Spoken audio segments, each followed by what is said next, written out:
Hi everybody, let's talk about how to use Binance Earn Fixed Income feature.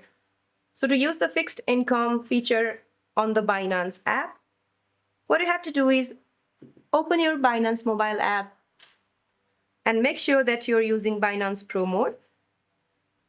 Now tap more at the top of your screen and select Simple Earn under the finance category.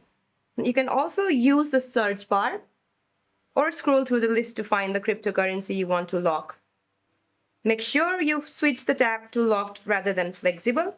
Choose your preferred duration, for example, 30, 60, or 120 days.